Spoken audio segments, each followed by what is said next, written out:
Hey everyone, welcome back to On Purpose, the #1 health podcast in the world. Thanks to each and every single one of you who come back every week to listen, learn, and grow. I'm so proud of the amazing community that we've developed over the last 2 years, and I appreciate all your reviews, all your comments on Instagram, and everything that you share with your friends and family. Now, today's guest is someone who was actually on my original list that I wanted to interview when I first launched the podcast 2 years ago.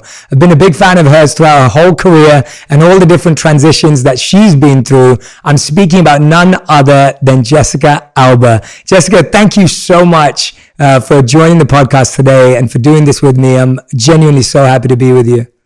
Thank you for having me. It's an honor to be here. Well, yeah, I know it's been a tough 12 months, and I wanted to start by just saying, I hope that you're well. I hope your family's well. I know that your family struggled with COVID quite a lot at this time, and, I'm sending my best wishes and my love, and just wanted to make sure everyone's okay. And would you be kind enough to share with us how you and your family have been able to cope through this very difficult time and having so many people being affected?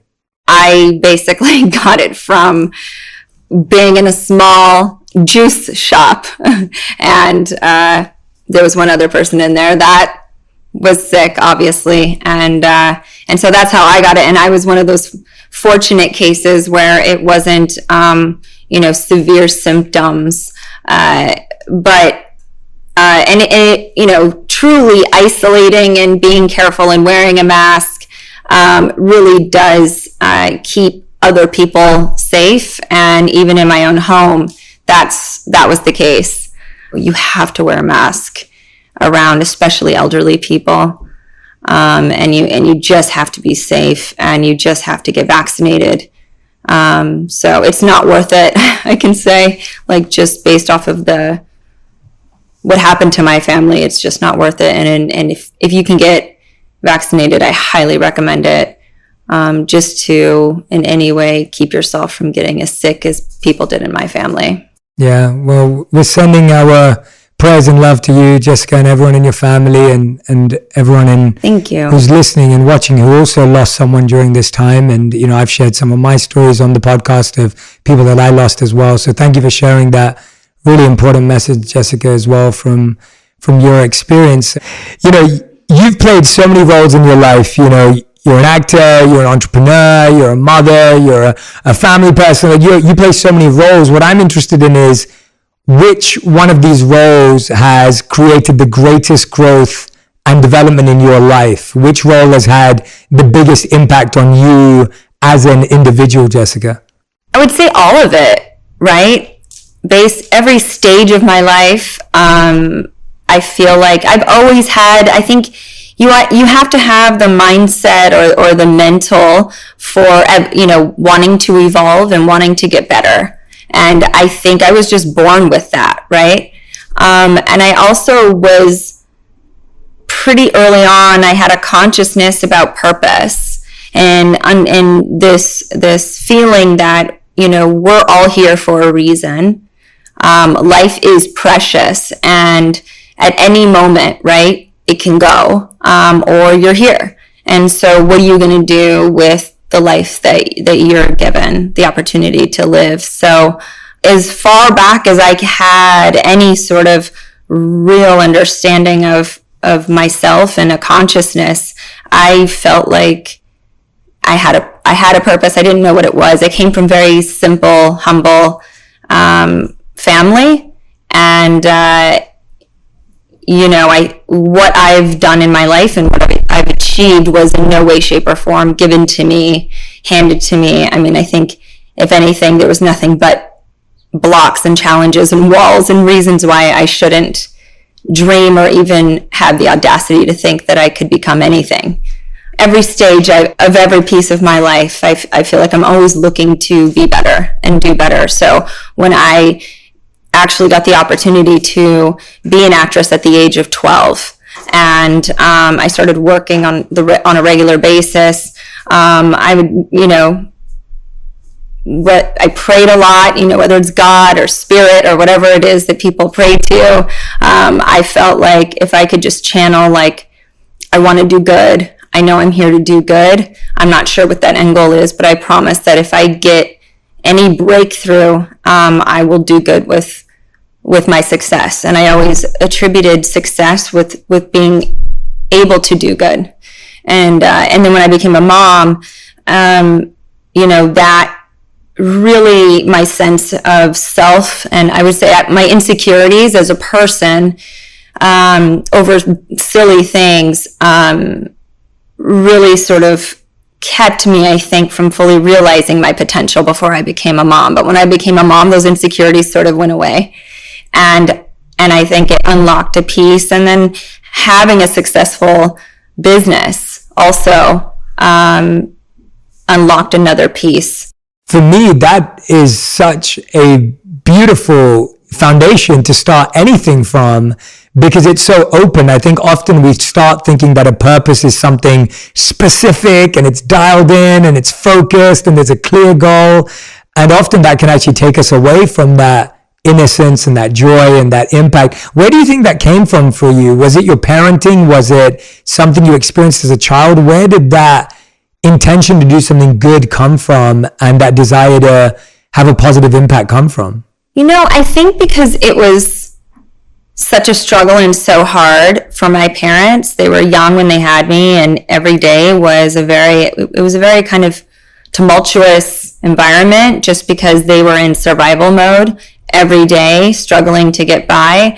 And they also didn't have necessarily the maturity or the tools to have context. So it's like they were just kind of like grabbing at anything, right? And they were constantly sort of like getting in their own way, or it was just a lot. And their relationship is very much like they love to fight and make up, and that's their dynamic, right? It was confusing for me as a kid, because I didn't know that was their dynamic, and I also didn't know that, like, I think I just wanted peace, and I wanted security, and I wanted a sense of financial security. To me meant that you could then have peace and not be so stressed out. And so I think that to me was like, how are some people born into families where it's not like this, and others are, and then given just, I can't do anything about the circumstance I was born into, how can I sort of like change that narrative or create the life that I felt I wanted to live. And I think in the process of wanting a different way to operate, right? I also knew that, like, my parents in a lot of ways were just sort of like products of certain systems. When you have to support a family, how can you sort of like get ahead? And they were learning as they were going. It's sort of like flying the plane and fixing it at the same time. And so, they did the best they could. And, I have a lot of, it wasn't until I became a parent, I think, that I really understood how difficult it was for them. Just being so young and not necessarily having the tools, and not having, their a setup, right, to thrive. Yeah, no, I couldn't agree with you more. We did a podcast last year, and it was called The 6 Reasons You Need to Develop the Emotional Skills Your Parents Didn't Have a Chance to Develop. Because the idea is they didn't have that opportunity. They didn't have the hindsight. They didn't have the experiences.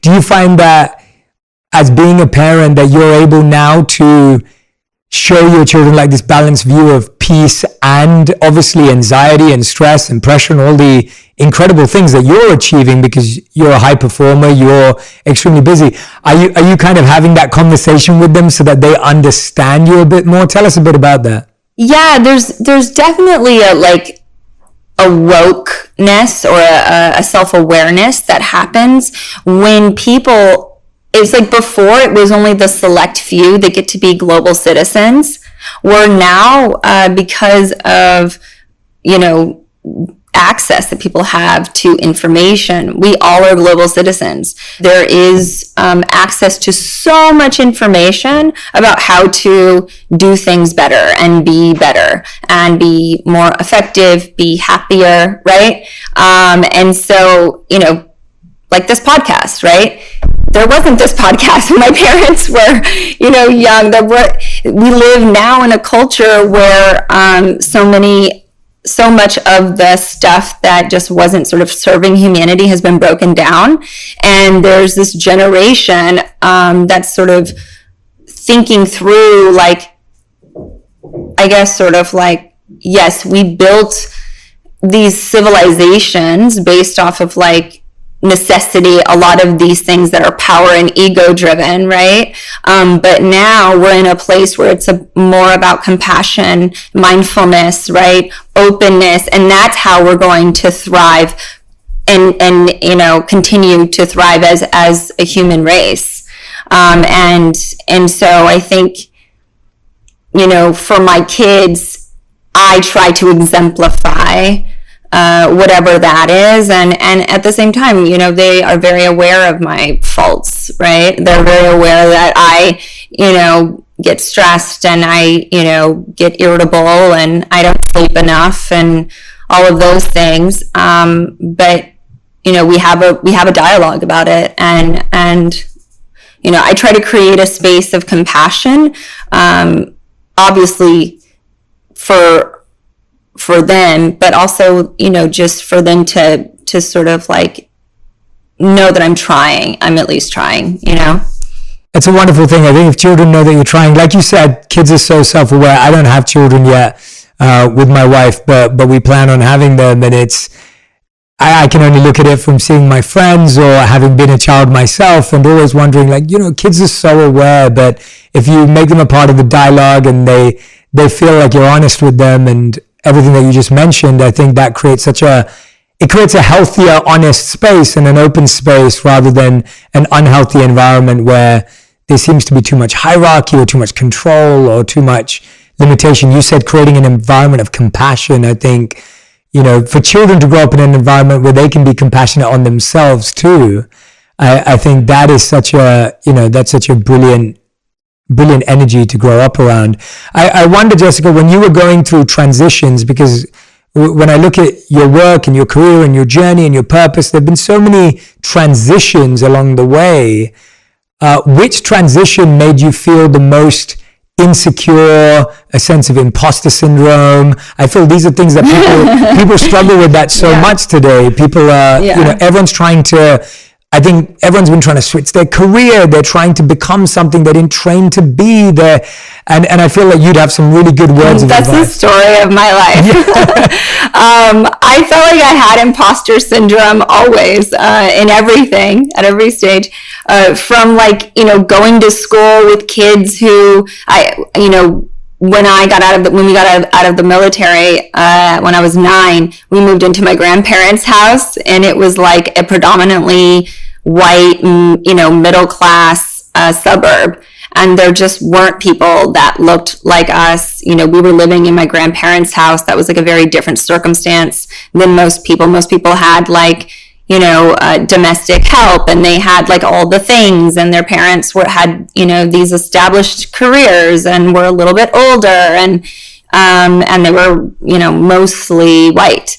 And so coming from like, with us, you know, we're living, my grandparents would stay with us half the week, and, you know, my parents are in a way like children when they're around the parents, right? And then we're children as well. So there was like this very different, so I felt like an imposter syndrome there for sure. And then when I started acting, I was like, you know, I guess I always felt like maybe I guess I felt like I didn't belong, and Hollywood didn't make space for people that look like me or were me. You know, they called me exotic, right? It was like even the word Mexican American or like, you know, Latina, like that was like such a specific thing to be that, and it was like not me. And I was like, wait a minute, but there's a lot of people that are like me that are here, you know.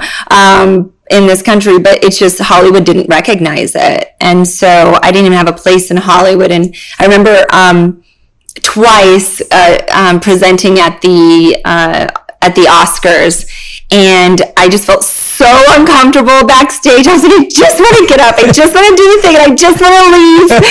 And I was with my husband, who was my boyfriend at the time. And I was like, oh my God. There were a few actors that could tell how sort of nervous I was, and they were so sweet. And then I jumped into being an entrepreneur.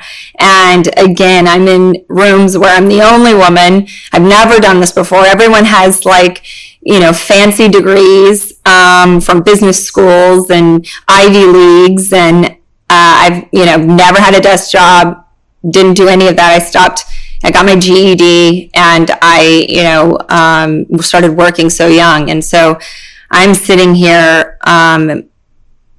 again, trying to find my way. And about 3 years into Honest, I learned the operations of the business completely. And in all the meetings where my, business partners were like, no, you do that thing, and we're going to do this thing. And I basically said, no, I'm gonna figure this out. I'm gonna learn. And I learned.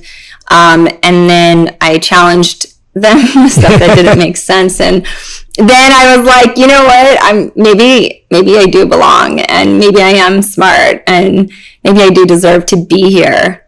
And maybe people are just judging me based off of their own insecurities, But it took me quite a bit to sort of get to that place. And at that point, I was 30, so you're 33. I think I was 34 when it all kind of started to come together. And I had 2 kids by then and 2 careers, and it took me a hot minute, Yeah, that's amazing. Well, I think that's a great lesson for all of us in patience around, we are going to feel that imposter syndrome. We are going to feel that insecurity. And what I'm hearing from you is it's not really oh, this is what I did and this broke it through and this is what I did. It was more just you had to be patient with yourself, and you had to allow it to naturally develop when you found your home in Honest and your kind of sacred space in creating Honest that feels like such a strong foundation to who you are today, and such the bigger part of your story and a big part of your story. Yeah, it wasn't an overnight. It was sort of yes. along the way. And then when I started making space for why not me, and why can't I be intelligent? Why do I feel so unworthy, or I don't deserve this? And I think over the years I'm still, I would say that is still something I still struggle with. When you don't see yourself in positions of power, in even in entertainment, the way that you see women and you see people of color portrayed, that's how you're going to see yourself in a way, in a lot of ways. And that's also, more importantly, how other people will see you. And so they're going to treat you accordingly. And you just kind of have to break through. Yeah, and I guess that's what you're saying, that confidence is just built on not thinking about what everyone else is saying or thinking or believing. That's literally the only thing that breaks you through. Yeah. Because they're just products of their own stuff. Yeah. Right? Yeah. Everyone's living in their own echo chambers and their own ceilings and their own, yeah, absolutely. Absolutely. Obviously you called your company The Honest Company. I was interested to ask you something I hope you've never been asked before, but around the idea of, what's the most difficult thing you've had to be honest with someone about? When has it been most difficult to be honest with someone? Because it's such a beautiful value and beautiful quality, but at the same time, it can be a really hard quality to practice. And I don't just mean in your company, I mean just generally, tell us how you handle that when you have to really be honest with someone, but it's a challenge. I've learned, I think, over the years how to, probably starting with myself, it's that inner dialogue of how you talk about yourself, and how you sort of treat yourself, and give space for yourself. And when I started speaking honestly to myself and being real with myself in a kind way, it helped then me do that with everyone around me, right? But when my inner dialogue is so like boom, boom, boom, like harsh, then that's the way the honesty comes out, right? With the way that I communicate and interact with other folks. It's a beautiful value, to be honest, but I think it can be, like you said, tough to take when it's delivered through the lens of harshness. What's been the most difficult thing about honesty? I mean, I don't know. I actually really love honesty. And for me, it's sort of the starting point to being able to then move forward. If you don't have that clarity of honesty of any situation or circumstance, then you're just living in a delusion. Then it's hard to like grasp. You're sort of on shaky ground. It feels like a solid foundation to then move from. Yeah, absolutely. No, I can agree with you more. I love the idea of the more honest we are with ourselves, the easier it is to be honest with others. And I think honesty is something that we often say we want, but then when we receive it, we're like, no, don't tell me that. We kind of have this, like you said, the double-edged sword is a perfect way of describing it as a value and quality, because often people will say, I wish people were more honest with me. I wish people would tell me the truth. But then when they hear the truth or someone's honest with them, it's quite hard to take it in, even if it's so you're saying, it's interesting, like I've heard you talk about when you were in the corporate world, you got a coach and you probably had to see yourself in a very honest way, in a way that you probably never saw yourself before, and that is super humbling, because I've done the same. The professional, because it's sort of like a therapist, but it's mixed with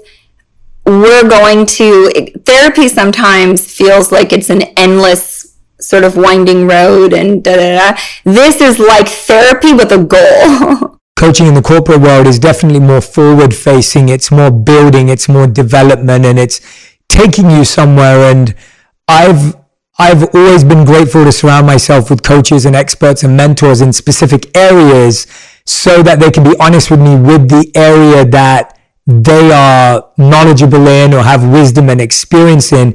Have you found good mentors in your life? How did you find them? Or do you find that you've had to kind of learn along the way? What's been your journey with that, with coaching, mentors, and outside help and support?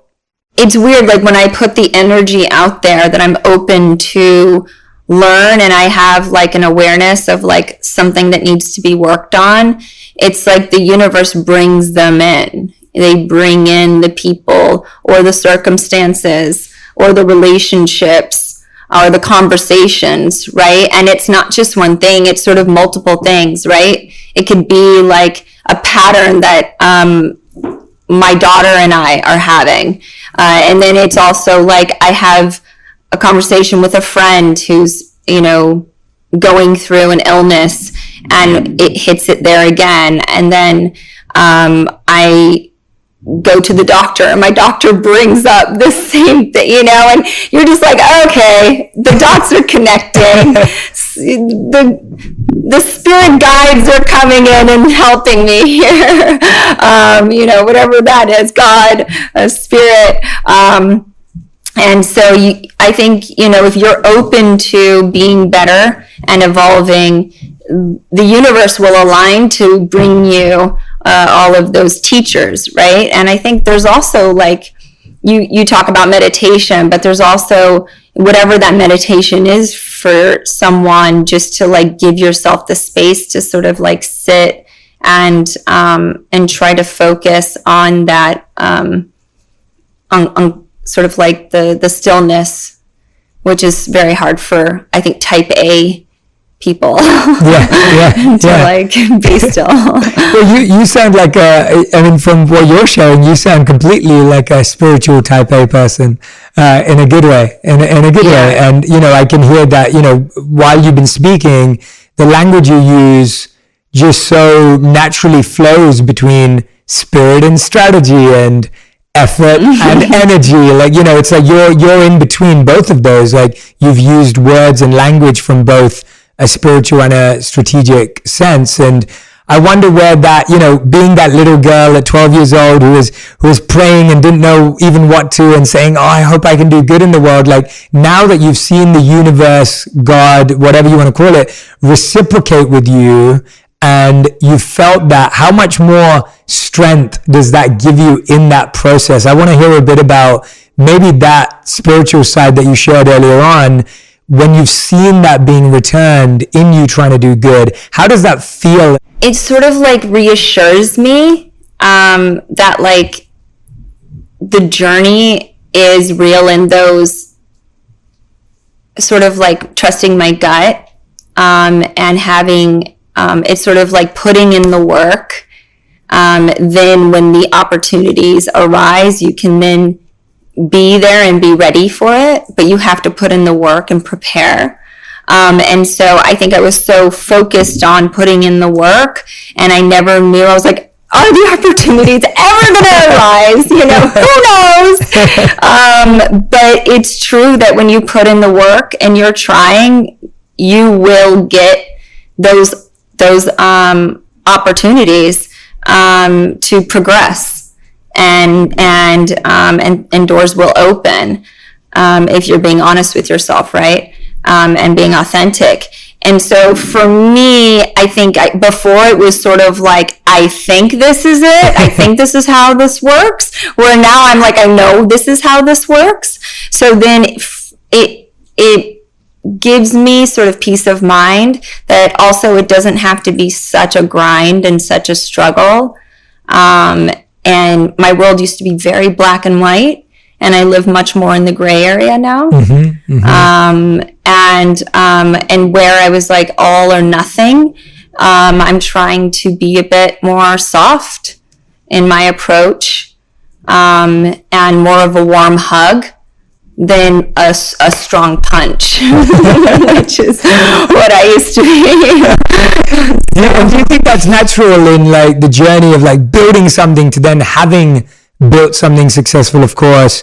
Do you think that's natural? Do you think that transition of that hard punch to that warm hug, as you said it, feels like a natural transition, and it kind of has to go in that order? Or do you feel not everyone has to do it that way? Is that... I don't think people have to do it that way. That was just my way, right? Yeah. It's your life circumstance, right? And your fight or flight mode and your survival sort of instincts that is really sort of like how you cope or deal with things.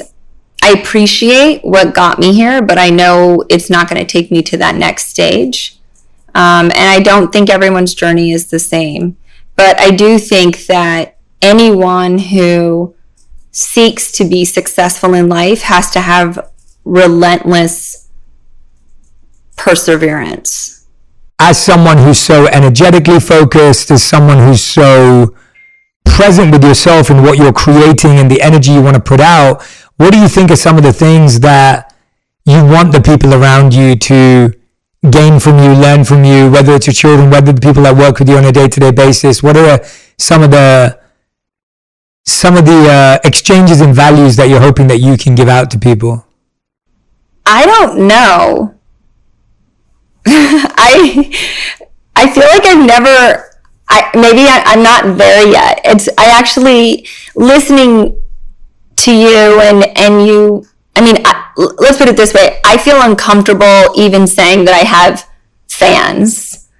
And I'm in entertainment, and that's like a normal, and I don't know, it just makes me feel like, wait, what? Being forward, or progressive, or thinking ahead of like, what is the impact that I want to have on people that are around me on the daily, is maybe like my next thing to think about. Yeah. Or process, because I feel like, I don't know, I've been so focused on all of the other things. I think the thing that I do intuitively is I see people's potential and I see who they could be, and I think I'm learning how to deliver that when people are ready, because people aren't always ready for it, right? People aren't always like ready to or willing or wanting even to reach their full potential or to be their best self. But I see sort of like the shining bright light of someone's potential, and it's so clear to me when I see people that's what I see in them. I see this other side of themselves, and I interface with them in that way, but that isn't always like what they're actually ready for. But I think I'm learning how to be a little bit more self-aware, to only talk to people about that when they want it, instead of just like, here's what you should do, because it can be a little bossy as well. That's a wonderful and honest answer, and I didn't want anything else. I honestly just wanted to know how you felt about that. And so, hearing that's what you want to work on next, and that's what you're trying to grow now and develop now. I mean, I think that's so wonderful for our audience to hear, because I think we're all going step by step. We all have things to work on. And if that's the next thing that you're focusing on, that's brilliant. And I don't think we're always fully conscious. I think there is this expectation, and that's what I'm loving so much about this conversation, is that there's often an external expectation that someone has everything figured out and everything's perfect and everything's going on. And we obviously know that's not true, but often that's the perception. And to just hear that, hey, I'm trying to figure this out and I'm learning about this and this is what I'm listening to, I think that is just such a healthy thing for people to hear. Does that make sense? Yeah, for sure. I mean, I think people will see your life through their lens and through their experience without having the context of what you go through in your consciousness, right? As you operate in the world. I look at like Jeff Bezos, and I'm like, that guy's got it figured out, like he seems really happy, he's going to space. Or Richard Branson, and I'm like, they're so accomplished. They've like multiple times have gotten hit after hit after hit of like goodness and business, and they also are like, doing good with their platform, like it's like I don't know. And so for me, I guess I could see how through my experience I project onto others, and so I could see how that could happen. Yeah, I love hearing that, at every stage we're all projecting onto someone else. And I'm sure, I don't know Jeff Bezos, but I'm guessing that you can do it in business, and then now you're looking at another industry, and you're looking at an athlete, or you're looking at an actor or a musician, But he's also just like he feels like a very joyful person, just like a happy guy, And that's like, to me, I'm like, I love seeing happy people. I'm like, yes. I will let you know once we have him on the podcast. Definitely, I'll let you know. But tell me about, have you ever struggled with, or have you ever worked through perfectionism? I feel like being a perfectionist is something that happens in art, it happens in business, it happens as a CEO, as an entrepreneur. Tell us a bit about that, because I think my audience and community often ask me this, and I'd love to hear your opinion on this. It's, like I'm struggling with, being a perfectionist and getting things perfect and getting things right. Tell us about your journey with perfectionism. I am 100% a detail-oriented perfectionist, but I would say that oftentimes that's used as an excuse to not actually do anything, because you're constantly tweaking something before you just do it and commit. And my partner at Honest, my CEO, he dropped this really amazing nugget like early on, like a month into us working together, when he came on to be the CEO of Honest. And he was like, it's the 80-20 rule. Like, it should be 80% there, and 20%, whatever, it's not right, it's not totally buttoned up, but you're going to learn so much once you put it out there, and you're going to have to sort of be malleable enough to sort of like tweak and change as you go from there, but you just have to like put it out there and try it. before you even really know, because you could be perfecting and all these details matter so much, but then you put it out there and you were putting all of your energy into the wrong thing, right? No one cares at the end of the day about all those things that you cared so much about. And so I think you should be a detail-oriented person, and you should have a point of view, and you should have like conviction about your point of view, because we're not robots, right? That's what matters. But at the end of the day, it can't hinder you from putting yourself out there or trying something or innovating. Yeah, absolutely. I think that's a great piece of advice, and hearing that early on, I'm sure made a big difference to your path and to your journey. And just a couple of seconds ago, you said you love happy people, and I was wondering what you think some habits that you've seen in the happy people that you've known, the people that you've met around you in your own life. What are some of the happy habits that you think happy people have? Habits that you have. You seem happy from my perspective, and in this conversation, you've laughed a ton and smiled a ton, and you're not taking everything too seriously and allow yourself. So, tell me a bit about what are the happiness habits that you think that you've practiced, and ones that you've seen even in the people around you that you admire and aspire for.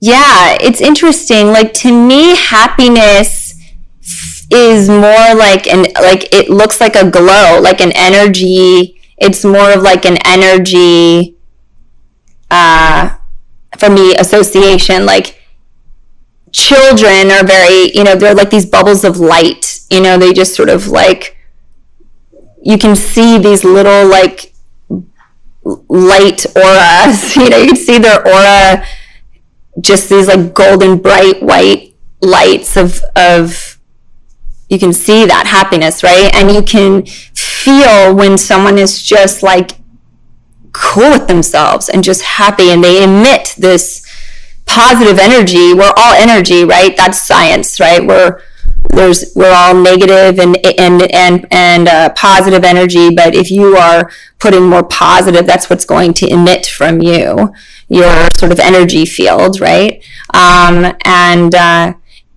There's like, it was interesting. My niece, when she was 10 or 11, did something for the science fair, and she's like a devastatingly beautiful girl and like wickedly talented, but she's very shy. And she did this science experiment that she got into, like some science fair, and she basically took two plants, and one plant she gave loving words to, and the other plant she said hateful words to. And in like a few days, the same plant, treated the same way, with the same water, same light, everything, the one with the negative energy, or the negative words, it died. Like, it literally was like the soil dried up, it died, it was done. And the other one was like growing, like flourishing. And it's just so true that you emit this such positivity and love, right? So happiness to me looks like love and light. And I don't know, sometimes people are just quiet and you can see it. Yeah, I think you're right. And I love that she chose to do that experiment. That's amazing. What a wonderful experiment to do. And for like a little girl too, Yeah, it's really such a special experiment, and to kind of get that proof so early on in life that energy is real, and what we say to ourselves is real, and what we say to others is real. You said earlier, and I love this answer that you gave when I asked you about, what energy do you want to give out to people, and you actually flipped it on its head, and it was a great answer. Is that you were like, well,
actually, I just notice potential in people.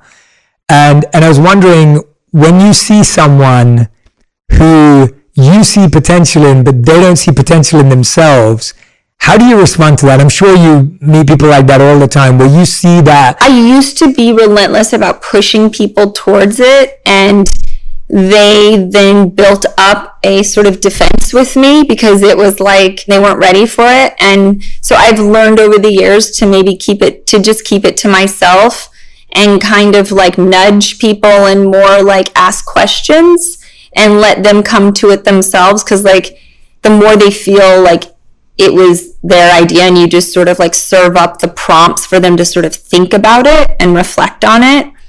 And they're either going to bite and be into it or they're not. And that's their journey. And like, even though you know they're not happy, even though you know they're stuck, even though you know like it could be so much better. But if that's their life choice, you kind of have to also respect the journey, you know?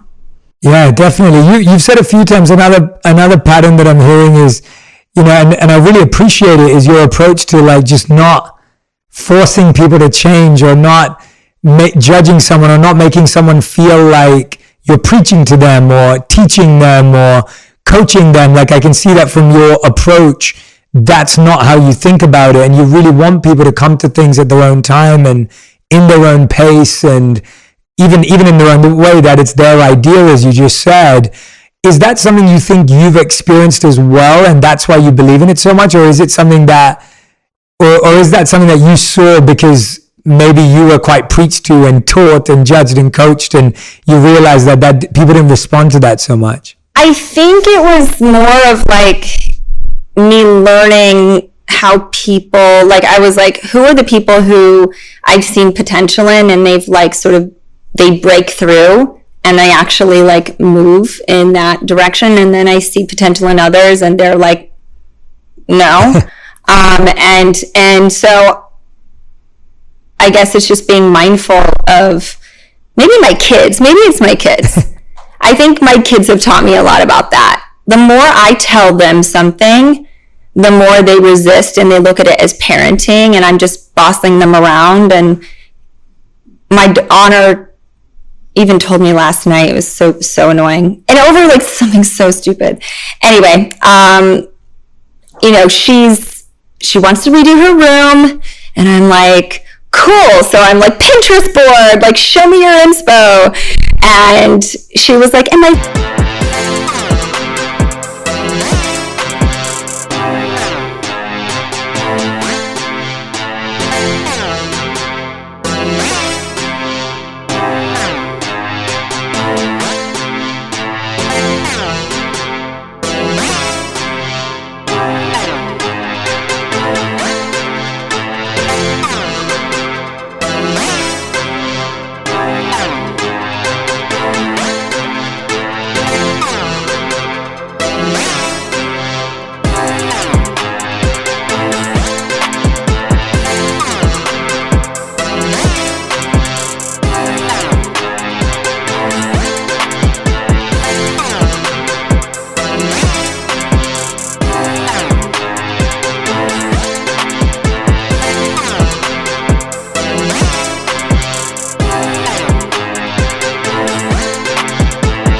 She just redid her room, and she has like all these plants, and it's very bohemian, and I love it so much, and da-da-da. And I was like, did her mom help her with it? And she was like, yeah. And I'm like, cool. How does that make you feel? And she was like, it doesn't make me feel like anything. I think it's great. Her mom's really nice. And I was like, cool. And she was like, Mom, I just want this to be my project, and I don't want you to, you know, tell me what to do, or I don't want your advice on, you know, what you like. She's like, I want to come to these thoughts on my own, you know. And she's like, she's so sweet, her little soul, but you know, the way she puts it to me, it just makes it so clear how people process, right? Yeah. And so that's how I get a lot of my lessons, is just the way that my oldest especially reacts off of me on simple things, and then you can kind of apply it to more complex things. Yeah, definitely. I love that example. I think it's amazing. I think that's partly why Whenever I talk about children, I'm like, yeah, you've got to be ready to, whenever I think about having kids, I'm always saying to myself, I've got to be ready to be humbled and taught and coached by them and have to learn by them. Yeah. And if I'm not ready for that, then it's not the right time yet. I just don't know if you're ever ready or not ready. I don't know. I just kind of feel like your kids choose you because they're going through their journey, right? And your souls sort of like choose each other in a way at the right time. I spoke to this woman. She's a seer, and I see her once a year, sort of like a gift to myself. And she talked about my son for, 7 years before he came. Like, she saw him, and there was another one in France who also saw him, and they described him perfectly, and they're like, it's not the right time. Like, he's going to come at this time, and this is the dynamic of your relationship with your husband and then your other two, and that's when he's going to come in. And they were right. Spiritually, we were all in such a different place, and our family dynamic was in such a different place when he came through. But they saw him like waiting, and I was like, meanwhile, I was like, I am not having 2 more kids, and then I was like, I'm not having 1 more kid. And so it's interesting how they sort of choose you, and they're waiting for the right time. Absolutely. Thank you so much for sharing that. I absolutely love that message, and it's wonderful to think that for people who are trying to be parents, who want to be parents, who are parents, to realize how much, children chose to be there, and you somehow chose each other, and your souls chose each other. I think it's absolutely wonderful. Jessica, I want to thank you for just being so incredible. For anyone who's listening to this, you will not know that we had technical issues and sound issues and all of this, but I just want to thank Jessica. Her energy did not wane. She did not change. She's just been wonderful throughout this whole episode, and just been giving so many thoughtful and reflective answers. And I want to, honor you for that, Jessica, because it's hard when we're doing this through a screen and all the rest of it. But you've just been amazing. So thank you so much to you, and thank you to your team who's been, behind the scenes. But we end every episode with a final 5. These are the fast 5 questions. So each question has to be answered in 1 word to 1 sentence maximum.